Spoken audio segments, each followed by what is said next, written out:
Hi అండి, welcome back to Kalyani అభిరుచి. ఇవాల్టి స్పెషల్ రెసిపీ కట్టెల పొయ్యి మీద మటన్ కర్రీ. పల్లెటూరి స్టైల్లో మా అమ్మ చేసే విధంగా చేసి చూపిస్తాను, చూసేయండి. కట్టెల పొయ్యి మీద వండిన మటన్ కర్రీ టేస్ట్ చాలా బాగుంటుంది. అది తిన్నవారికే తెలుస్తుంది ఆ టేస్ట్. మీకు ఇలా వండిన మటన్ కర్రీ అంటే ఇష్టమైన కామెంట్ చేయండి. నేను చేసే వంటల వీడియోస్ మీకు నచ్చితే మా ఛానల్ని సబ్స్క్రైబ్ చేసుకోండి. నాకు ఎంకరేజింగ్గా ఉంటుంది మరిన్ని అభిరుచులు చేయడానికి. మటన్ కర్రీ చేసుకోవడానికి నేను ఇక్కడ 1/2 kg మటన్ని తీసుకున్నాను. మటన్ని వాటర్తో శుభ్రం చేసి పెట్టుకున్నాను. ఇందులో 1/2 టీ స్పూన్ పసుపుని, 1 టీ స్పూన్ అల్లం వెల్లుల్లి పేస్టుని, 1 టీ స్పూన్ సాల్ట్ని, 2 టేబుల్ స్పూన్స్ కారాన్ని, 2 టేబుల్ స్పూన్స్ మీగడ పెరుగుని వేసుకోవాలి. ఇందులో 1/2 చెక్క నిమ్మరసాన్ని పిండుకోవాలి. వీటన్నిటిని కలిసేలాగా కలపాలి. కారం కాస్త తక్కువ తినేవాళ్ళు కాస్త తక్కువ వేసుకోండి. కారం పొడి స్పైసీ చాలా తక్కువగా ఉంది, అందుకని 2 టేబుల్ స్పూన్ వేశాను. కట్టెల పొయ్యి మీద వండే గిన్నెకు ఇలా బూడిద కానీ లేదా ఎర్రమట్టిని కానీ రాసుకోవాలి.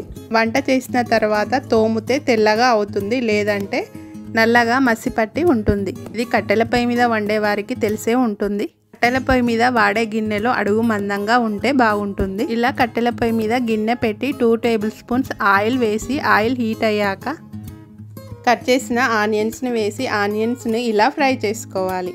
ఆనియన్స్ ఇలా ఫ్రై అయ్యాక ఇందులో 1/2 టీ స్పూన్ పసుపుని, 1 టీ స్పూన్ సాల్ట్ని, 1.5 టీ స్పూన్ అల్లం వెల్లుల్లి పేస్టుని వేసి అల్లం వెల్లుల్లి పేస్ట్ పచ్చివాసన పోయేంత వరకు ఫ్రై చేసుకోవాలి. ముందుగానే కలిపి పెట్టుకున్న మటన్ని ఇందులో వేసుకోవాలి. మటన్ మొత్తం కలిసేలాగా కలిపి మటన్ పైన మూత పెట్టి ఒక గిన్నెలో 1/2 లీటర్ వాటర్ని వేసుకొని మటన్ మూత పైన పెట్టుకోవాలి. ఇలా పెట్టడం వల్ల పైన ఉన్న వాటర్ హీట్ అవుతాయి. వాటర్ని సపరేట్గా హీట్ చేసి కర్రీలో వేయాల్సిన అవసరం ఉండదు, వీటినే వాడుకుంటే సరిపోతుంది. మధ్య మధ్యలో మూత తీస్తూ కలుపుతూ ఉండాలి, లేదంటే అడుగు మాడుతుంది.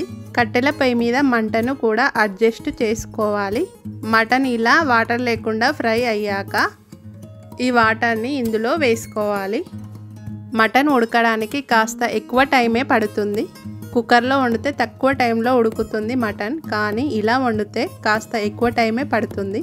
మటన్లో కొబ్బరి పొడి వేస్తాము కదా, ఆ కుడుకని ఇలా కాల్చి పొడి చేసుకొని వేసుకుంటే చాలా బాగుంటుంది టేస్ట్. మీకు కట్టెల పొయ్యి మీద వంట చేయడం అంటే ఇష్టమా లేదా కామెంట్ చేయండి. ఇలా కాల్చిన కుడుకని తురుముకోవాలి సన్నగా.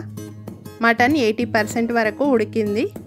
తురిమిన కుడుక పొడిని, 1/2 టీ స్పూన్ గరం మసాలాని, 1 టీ స్పూన్ ధనియా పౌడర్ని, ఈ మూడింటిని మటన్ కర్రీలో వేసుకొని మొత్తాన్ని ఒకసారి కలపాలి.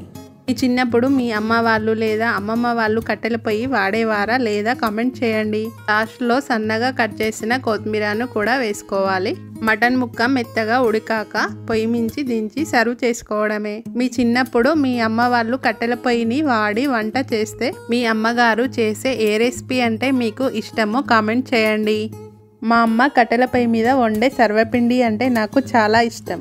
ఈ రెసిపీని కూడా మా అమ్మ వాళ్ళ ఇంట్లోనే మా అమ్మ చెప్తూ ఉంటే చేశాను. ఛానల్ని సబ్స్క్రైబ్ చేసుకోండి, ఎంకరేజింగ్గా ఉంటుంది నాకు.